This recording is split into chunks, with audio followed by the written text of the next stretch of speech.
নমস্কার বন্ধুরা, আমার রান্নাঘরে সবাইকে স্বাগত। আজ আমি নিয়ে চলে এসেছি ট্যাংরা মাছের একটা রেসিপি নিয়ে, যেটা কিনা ট্যাংরা মাছ দিয়ে আলু বেগুনের একটা পাতলা ঝোল। প্রথমে লবণ হলুদ মাখিয়ে নিয়েছি আর দিয়ে দেবো সামান্য সরিষার তেল। সরিষার তেল দিয়ে কিছুক্ষণ আমি এটা ম্যারিনেট করে রেখে দেব। সরিষার তেলটা দেওয়া এই জন্য যাতে করে মাছটা না ফাটে। এই মাছটা বড্ড ফাটে, কারণ কি এই মাছের মধ্যে আঁশ তো নেই, সেই জন্য এই মাছ ফাটে। সেই জন্য তেলটা দিলে অতটা মাছটা ফাটবে না। কিছুক্ষণ আমি এটা ম্যারিনেট করে রেখে দেব। ম্যারিনেটের পরে মাছগুলো এবার আমি ভেজে নেব। কড়াইতে দিয়ে দিয়েছি সরিষার তেল, তেল গরম হয়ে গেছে। মাছগুলোকে আমি দুটো মাছ ভালো করে ভাজা হয়ে গেছে। এবার আমি বাদবাকি যে দুটো মাছ ছিল সেটা আমি ভালো করে ভেজে নেব।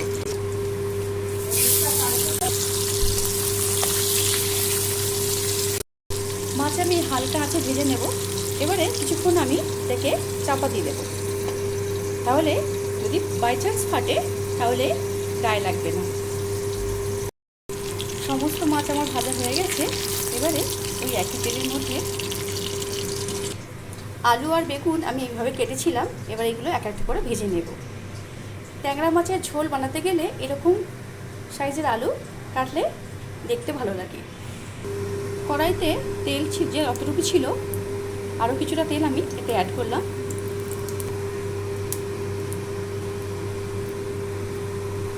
এবারে লম্বা করে আলুগুলো আমি ভেজে নেব।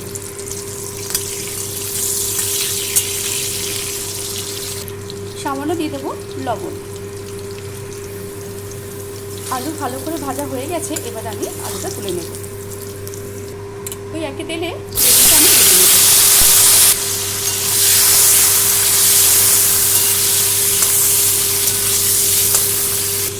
সামান্য লবণ দিয়ে ভালো করে আমি ভেজে নেব।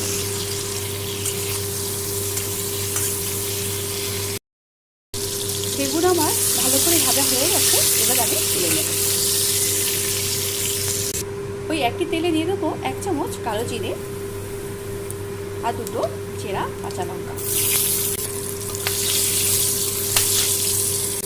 ফোড়ন থেকে সুন্দর গন্ধ শুরু করে দিয়েছে। দিয়ে দেবো একটা কুচনো টমেটো। একটা ছোটো টমেটো আমি কুচো করে নিয়েছি, এটা আমি এর মধ্যে দিয়ে দিলাম। টমেটোটাকে আমি ভালো করে ভেজে দেব। টমেটো ভাজা ভাজা হয়ে গেছে।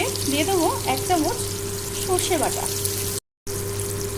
1 চামচ সর্ষে বাটা ভালো করে আমি এটা মিশিয়ে নেব। সামান্য দিয়ে দেবো চিনি। এবারে ভেজে রাখা আলুগুলো এর মধ্যে দিয়ে দেবো।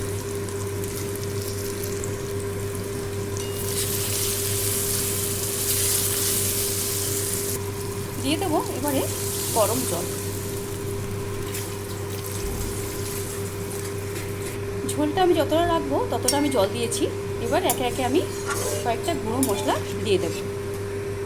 হলুদ গুঁড়ো দেবো 1 চামচ, লবণ দেবো পরিমাণ মতো, সামান্য দেবো লাল লঙ্কার গুঁড়ো, 1 চামচ দেবো কাশ্মীরি লাল লঙ্কার গুঁড়ো।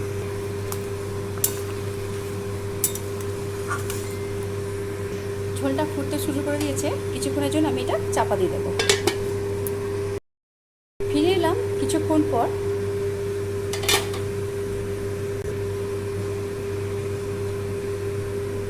আলু আমার সুতো সেদ্ধ হয়ে গেছে। এবারে ভেজে রাখা মাছ আর বেগুন আমি দিয়ে দেবো।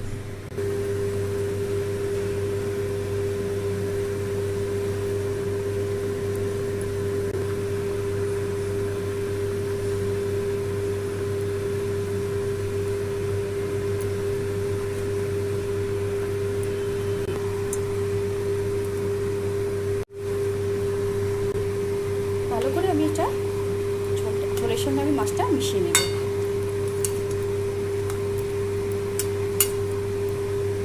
ঝোল সুন্দর করে ফুটে শুরু করে দিয়েছে। দিয়ে দেবো উপর থেকে কয়েকটা ধনেপাতা কুচি। এই মাছের ঝোলে ধনেপাতা কুচি দিলে খেতে খুব সুন্দর হয়।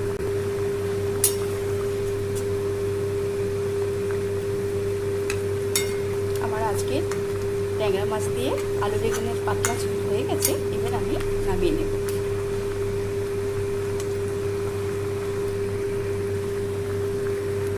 আমার মতো করে একবার গরম ভাতে ট্রাই করে দেখতে পারেন, ভালো লাগবে।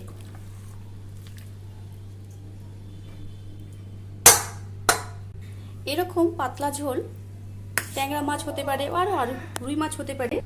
কাদের এরকম পাতলা ঝোল ভালো লাগে কমেন্ট বক্সে কমেন্ট করতে ভুলবেন না কিন্তু, আমি অপেক্ষায় থাকবো। আমার আজকের আলু বেগুন দিয়ে পাতলা ট্যাংরা মাছের ঝোল আপনাদের কেমন লাগলো কমেন্ট বক্সে কমেন্ট করবেন। আমার রান্না যদি ভালো লাগে আপনাদের চ্যানেলকে সাবস্ক্রাইব করবেন, পাশে থাকবেন, ভালো থাকবেন। ততক্ষণের জন্য ধন্যবাদ, নমস্কার, টাটা। দেখা হচ্ছে পরের কোনো ভিডিওতে। ধন্যবাদ।